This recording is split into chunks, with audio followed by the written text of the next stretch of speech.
Así fue España, con César Vidal y Lorenzo Ramírez.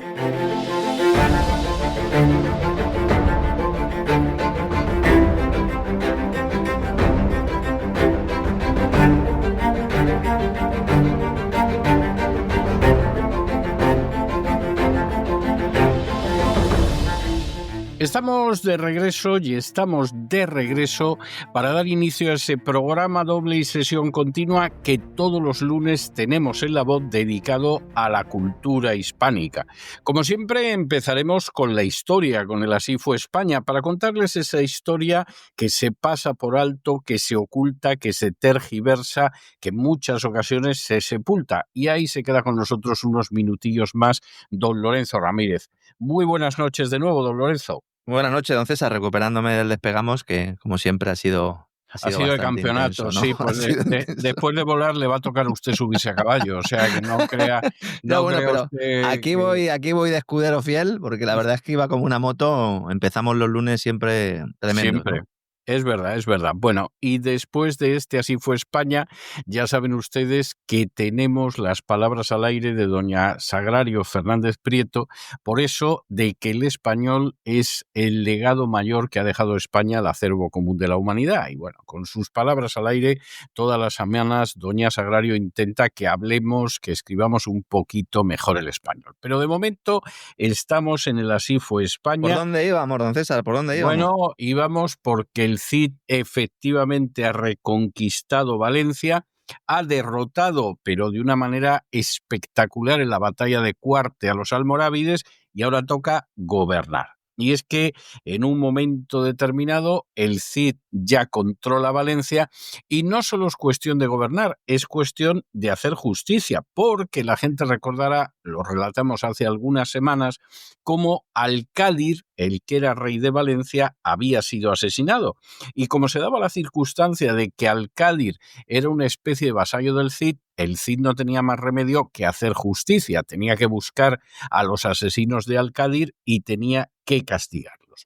¿Cómo se podía saber quién había matado a Alcádir? Dirán algunos, en una época en que no había, por supuesto, ni análisis de ADN, ni existían tampoco las huellas dactilares, ni cosa parecida. Bueno, pues el sistema era encontrar lo que se llamaba el corpus delicti, es decir, el cuerpo del delito, es decir, unas pruebas que incriminaran totalmente al culpable. En este caso, las pruebas existían. Era el famoso ceñidor de la sultana Zobeida. ¡Hombre! Y otras joyas que en su día hablamos de ellas. Y es que... CSI medieval en este caso, ¿no? Podríamos decir. Exactamente.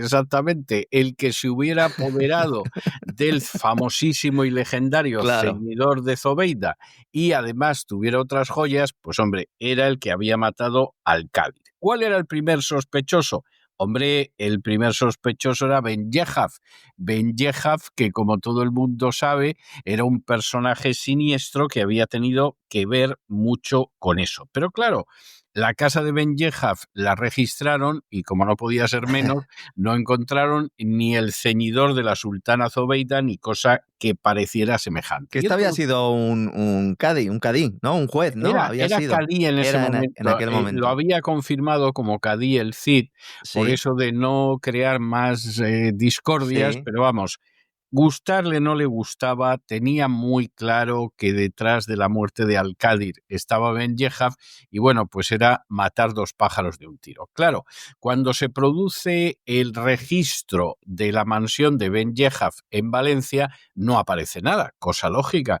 Es decir, los ladrones como los Pujol generalmente el dinero no lo dejan en Barcelona. Ben-Yehaf lo iba a dejar en Valencia a buenas horas, vio dónde se lo llevaba y claro, aquí inmediatamente el Cid dijo, bueno, esto tiene que estar o en el castillo de Olocau o en el castillo de Segorbe, porque Al-Cádir se había llevado allí, había enviado buena parte del tesoro de Valencia y de las joyas, y lo más seguro es que estuviera ahí. Claro, inmediatamente el Cid envía mensajes a los alcaides de los castillos de Olocau y Segorbe para que le entreguen lo que le pertenece. Y el alcaide de Olocau dice que ni hablar, que eso de dárselo, que sí, que según los términos de la capitulación de Valencia le pertenecería al Cid, pero que ni lo sueñen ni mucho menos. Respuesta del Cid: hombre, el Cid ataca el castillo de Olocau, lo toma, hace un reparto equitativo entre sus mesnadas de los bienes de Al-Cádir que había allí, pero, mire usted, el tesoro personal objeto de la pesquisa, que incluía el valiosísimo ceñidor de la sultana Zobeida, no estaba. Y efectivamente, en ese momento el Cid dice, bueno, porque aquí esto quien lo va a tener es Benjehaf.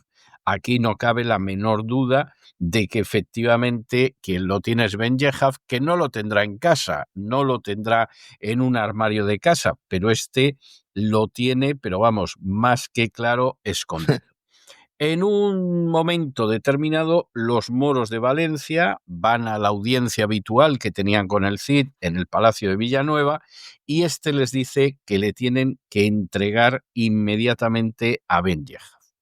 Y claro, aquí efectivamente la situación es una situación delicada, porque Benjehaf seguía siendo cadí, porque tenía partidarios, porque disfrutaba todavía de un peso dentro de Valencia, y entonces aquí los moros ilustres deciden pedir consejo de lo que tienen que hacer. Aceptamos lo que nos pide el Cid, buscamos poner en marcha maniobras dilatorias, le decimos que no, ¿qué hacemos?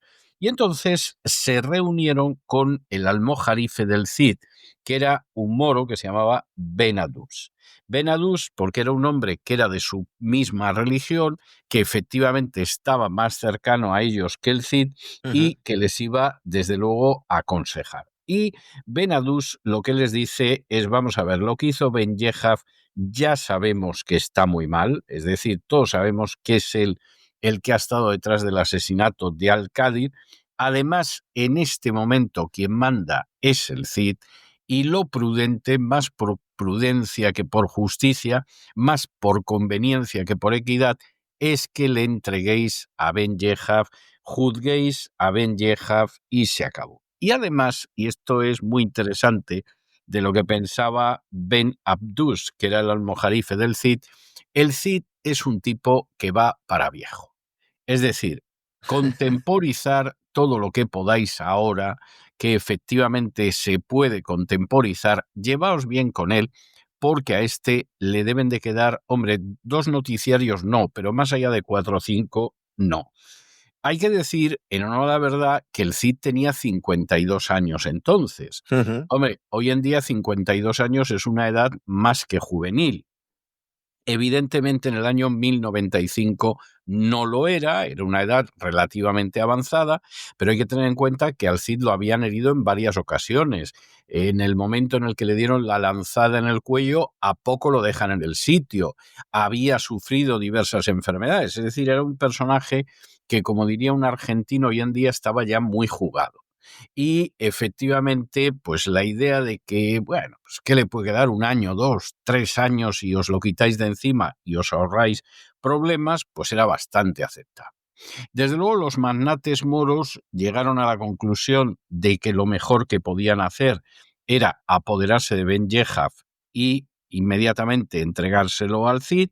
Fueron a las casas de Benjehaf, hubo una resistencia de la guardia de Benjehaf, pero consiguieron prevalecer sobre ella, rompieron las puertas y engancharon a Benjehaf el cadí con su hijo y con otros partidarios, y les faltó tiempo realmente para llevárselo al Cid. Todo esto sucedía un 10 de febrero del año 1095, cuando Benjehaf, pues efectivamente llevaba 8 meses cumpliendo con las funciones de cadí a las órdenes del Cid. Inmediatamente esta gente es encerrada y los moros ilustres que están detrás de todo esto van a ver al Cid y en fin, le dicen, mira, te lo entregamos, tú ejecuta la justicia que tienes que ejecutar, pero establece el tipo de relación que vas a tener con nosotros.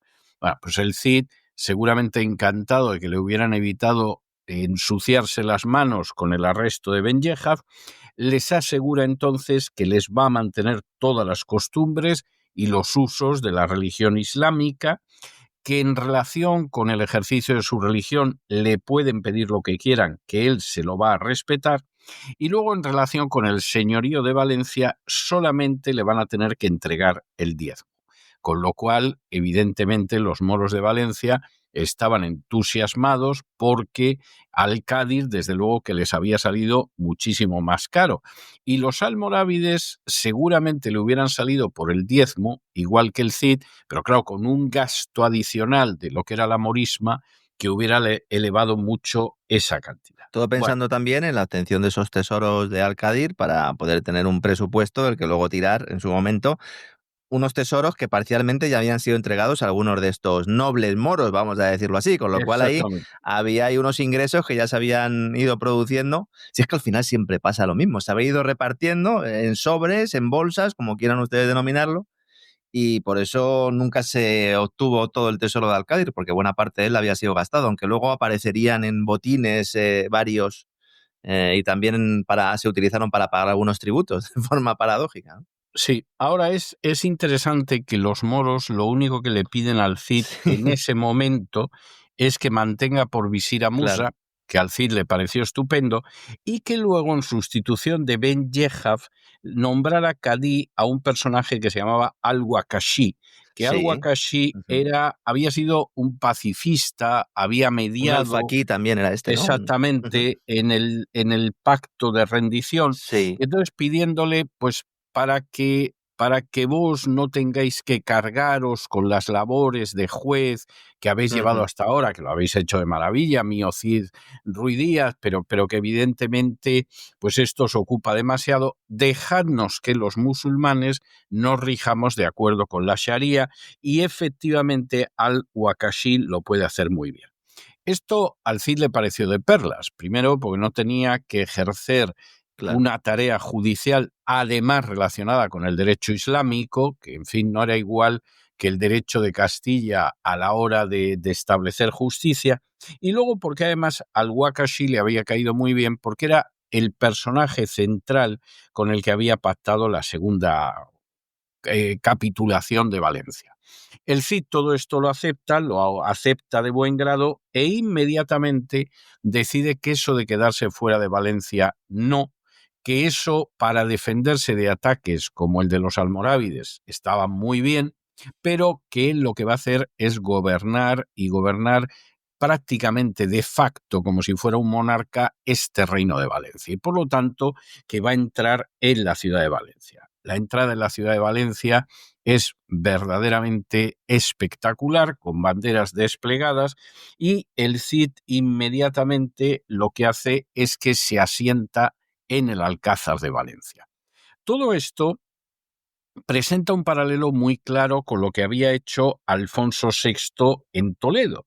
Es decir, Alfonso VI inmediatamente se había colocado en el Alcázar y en la Huerta del Rey, al otro lado del puente, de la misma manera que el Cid había ocupado ahora el Alcázar valenciano y de antes tenía los Jardines Reales de Villanueva al otro lado del río. Es decir, el paralelo es tan claro que cuesta mucho no pensar que efectivamente aquí el Cid estaba prácticamente imitando lo que había hecho Alfonso cuando había reconquistado Toledo.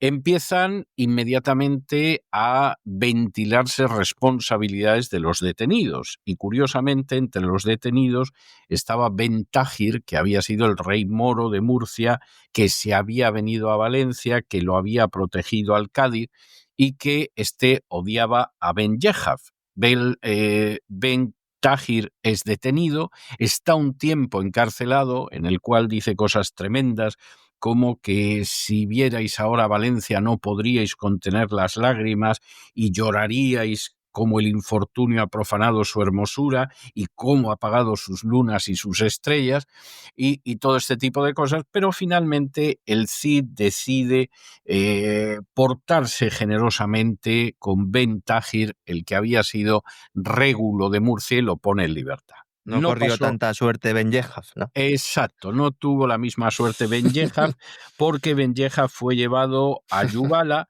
y en Yubala, para que confesara dónde estaban las joyas, le sometieron a tortura, que era lo habitual en la época. Sí. Esto de la tortura lo había cuestionado, por ejemplo, San Agustín, por razones no morales, sino prácticas. Decía que esto de la tortura yo tengo dudas de que sea efectivo, porque claro, un preso que sea duro, aguanta la tortura y no le pasa nada.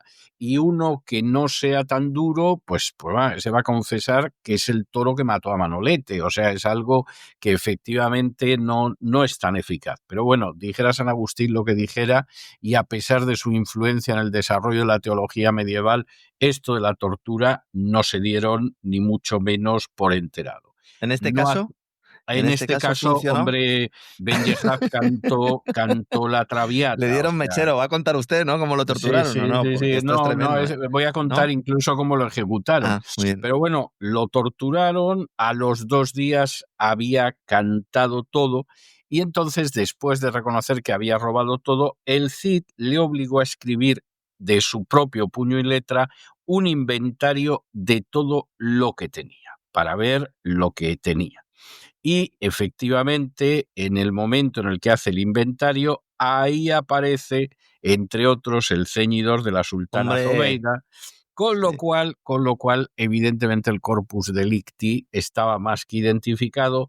Ben Yehaf era culpable de regicidio, y ¿para qué queremos más? O sea, aquí se acababa toda la historia que había. Al leer el inventario, el Cid, que ve que le han engañado miserablemente porque han puesto las joyas, pero no han puesto el dinero, lo cual quiere decir que Ben Yehaf pensaba que a lo mejor se podía todavía salvar, que a lo mejor podía ser objeto de la benevolencia del Cid.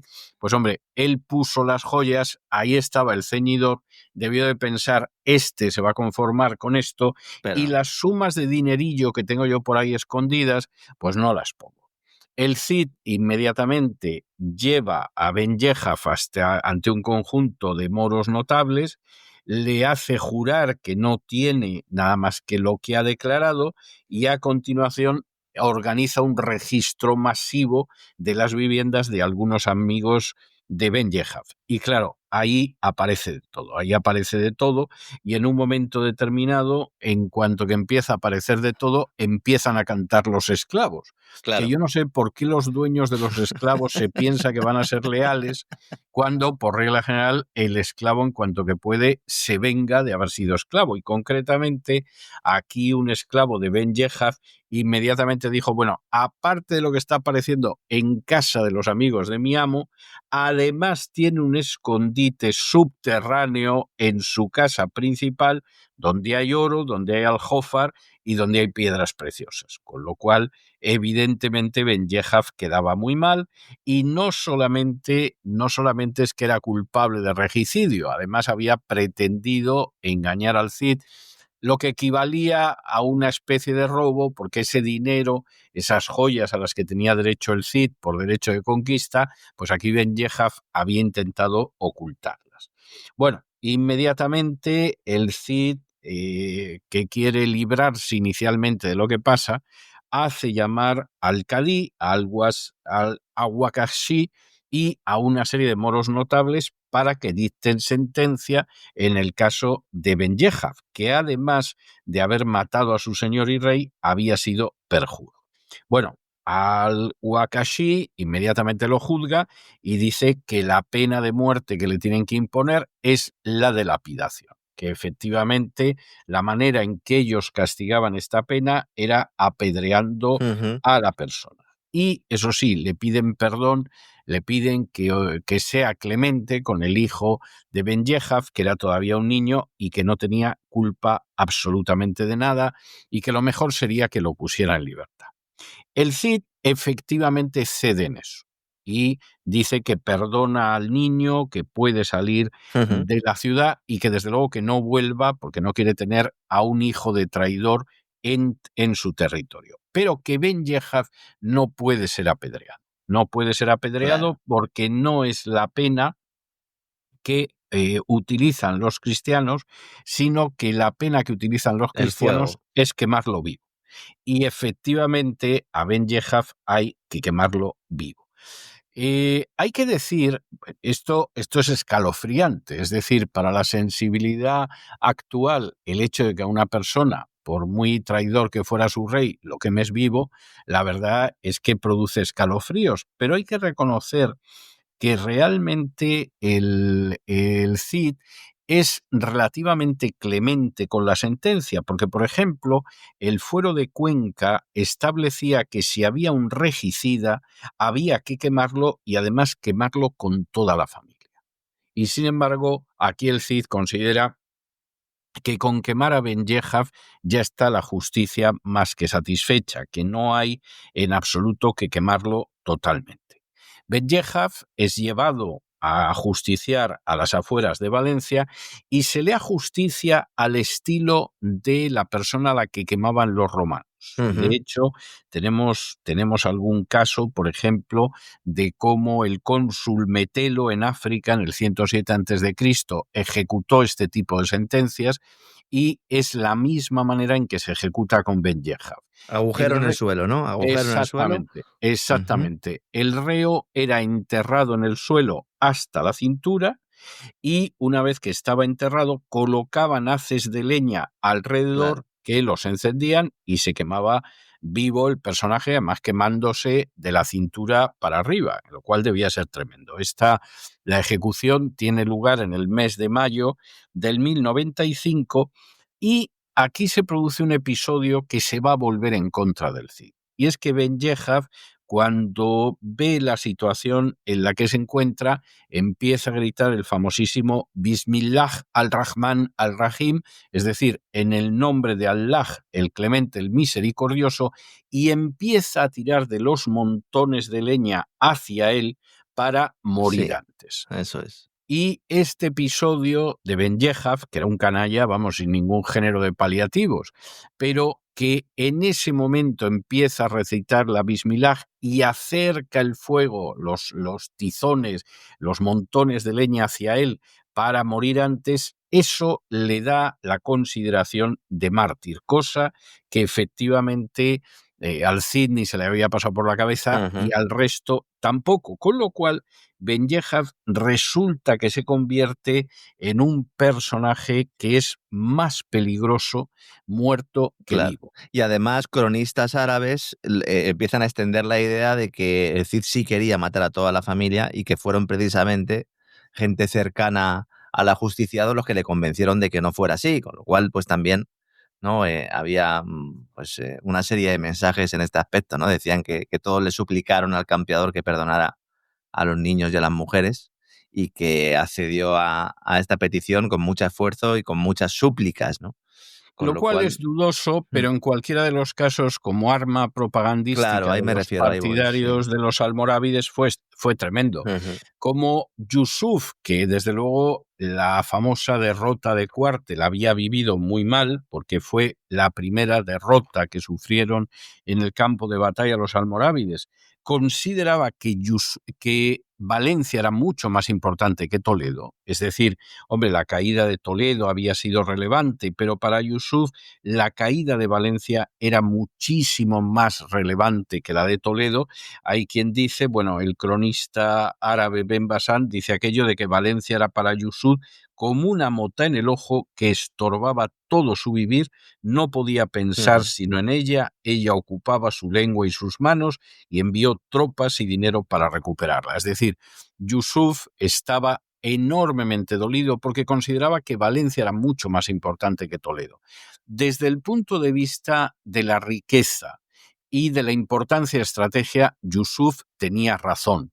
Claro. Pero hay que tener en cuenta que Toledo tenía una importancia histórica, había sido la capital de los visigodos, una importancia eclesial, el primado español había estado en Toledo, que claro, lógicamente esa importancia a Yusuf se le escapaba, y desde un punto de vista estratégico y militar no cabe la menor duda de que tenía muchísima más importancia Valencia. Como Yusuf estaba dolido y no paraba además de decirlo, que esto es muy importante, pues claro, los partidarios de los almorávides en un momento determinado pensaban que podían llegar y se sublevan contra el Cid. En el momento en que se ejecuta a Ben-Yehar, el Cid de pronto se enfrenta de la manera más inesperada con una sublevación de buena parte de los moros de Valencia, y aquí efectivamente la respuesta de las tropas del Cid fue durísima, porque fue como una segunda toma de la ciudad que fue seguida de saqueo, de incendio y de una serie de violencias en ese mes de julio seguramente del año 1095 que quedarían recogidas por algunos de los cronistas árabes.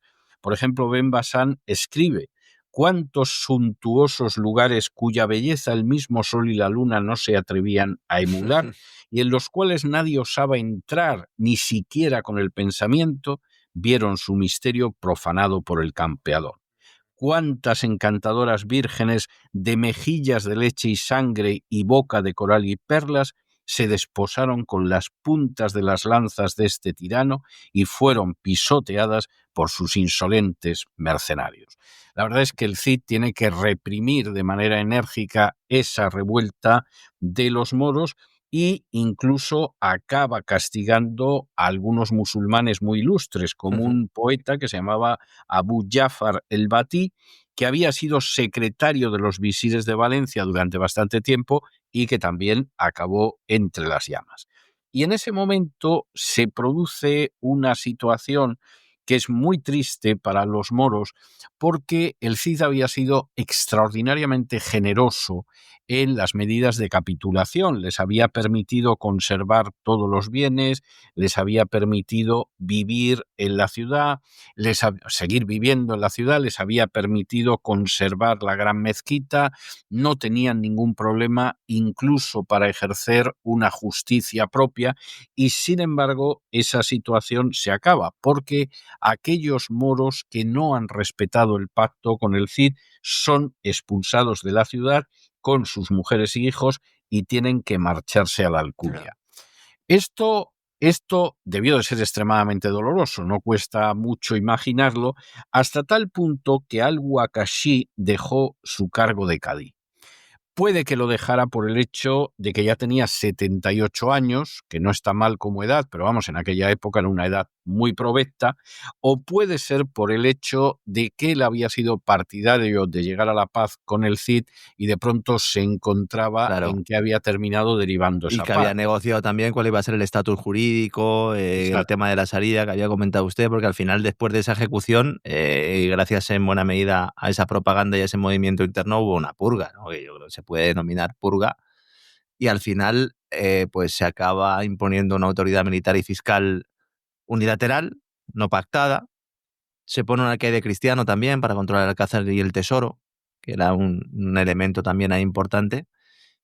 Eso sí, se mantuvo la justicia islámica, ¿no?, para los musulmanes, pero supervisada, ¿verdad? Sí, pero se ocupó la mezquita mayor y se convirtió en iglesia, claro. que era algo que en principio no iba a suceder. Bueno, no es extraño que al-Waqashi se retiró a Denia, que no es mal sitio para retirarse, y murió poco después, murió el 23 de junio del 96, es decir, seguramente vivió en torno a un año después de estos acontecimientos en Valencia, ¿no?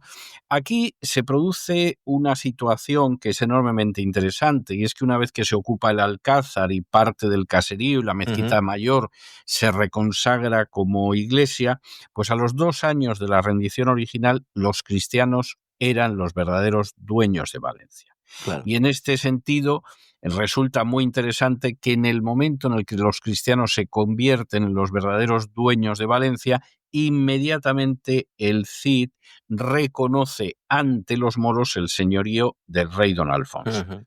Esto es algo que podría no haber sido así, es decir, que no cabe la menor Pero era una duda. señoría independiente, ¿no? Exactamente, no cabe la menor duda de que el Cid se hubiera podido proclamar rey de Valencia y desde luego Alfonso no hubiera podido evitarlo. No vamos a hablar ya del conde de Barcelona, vamos, o del rey de Aragón. Ujú. Esto es evidente, pero lo cierto es que él prefiere seguir siendo un vasallo del emperador y en ese sentido, pues efectivamente, de alguna manera sigue mostrando que es ese vasallo leal que sería a lo largo de su vida.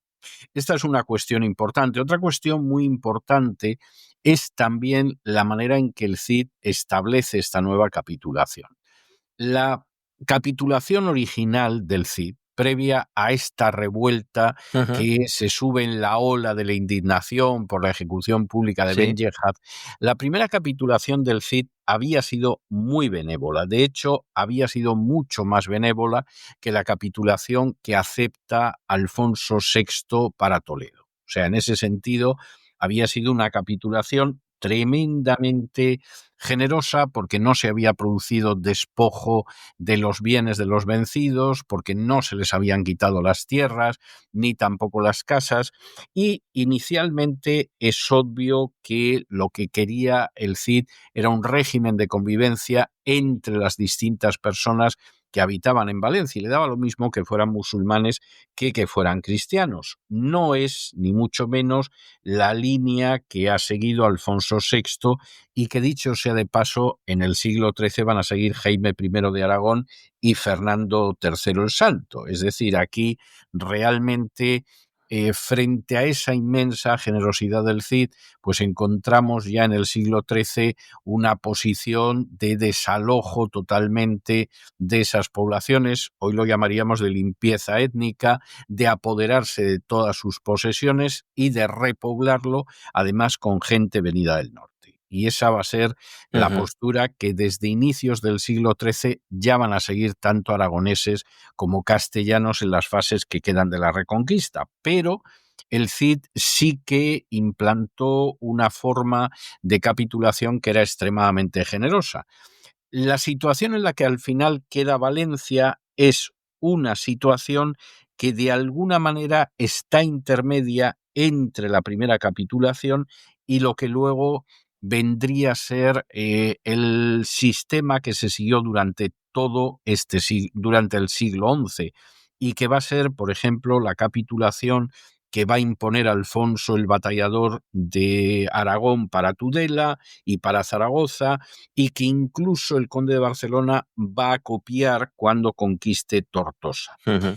Forma de capitulación intermedia en la cual los moros vencidos conservan su cadí, sus magistrados, en que se les exige fidelidad, se les deja propiedades que tributan el diezmo y, eso sí, no puede haber cautivos dentro de la ciudad. En este sentido, el Cid va a marcar toda una línea que tiene mucha lógica que fuera seguida por otros, porque en última instancia Alfonso el Batallador, antes de ser rey de Aragón, cuando era jovencito, estuvo con el Cid en Valencia, y en el caso de Ramón Berenguer era hijo de quien había sido yerno del Cid, y entonces pues efectivamente aquí la situación al Lo respecto habían visto de lo primera habían mano visto y sobre todo la exactamente. importancia de no desestructurar sociedades mediante, o sea, tú puedes purgar a determinados elementos que sabes que te pueden montar una conspiración en el futuro, que era un poco esa idea, pero Sí. luego tú tienes que mantener una cierta estabilidad institucional porque eso es lo que te garantiza pues, que siga funcionando el sistema fiscal, es lo que te garantiza que la gente pueda comer y al final que el propio crecimiento económico sea el que te respalde, esto en todo tiempo y lugar. Es verdad que durante unos años esto fue así, pero luego, supongo que lo veremos, volvieron los almorávides otra vez a tocar las narices. Exactamente, exactamente. Y aquí es donde nos quedamos hoy, don Lorenzo, pero efectivamente Palencia queda asegurada efectivamente esta segunda modalidad de capitulación, que no era la que originalmente quería el Cid, porque el modelo del Cid es extraordinariamente generoso, pues se acaba imponiendo y va a marcar escuela a lo largo del siglo siguiente, antes de pasar a las nuevas capitulaciones ya muy duras de Fernando III el Santo y Jaime I de Aragón, pero efectivamente en el horizonte se volvía a dibujar la amenaza de los almorávides. Y otra vez con Cuarte como protagonista, ¿no? Otra batalla de la que hablaremos seguramente la semana que viene, ¿no? Exactamente, pero de eso, Dios mediante, ya hablaremos la semana que viene. Muy bien, don César. Pues encantado, como siempre, un placer. Ya nos vamos acercando, ¿no?, a ese final del Cid, que va prácticamente... Sí, pero yo creo que el ritmo que vamos va a ser el año que viene, ¿eh? O sea, queda poquito ya, ¿no? Que quedan un par de programas, nos quedan un par de programas antes de las vacaciones. Sí, de la Info España, sí. Sí, pero yo creo que va a ser, el final del Cid, Dios mediante, lo veremos el año que viene, aunque sea a inicios del año que viene. En fin, un abrazo muy fuerte, don Lorenzo. Hasta mañana. Fuerte abrazo, don César. Hasta mañana.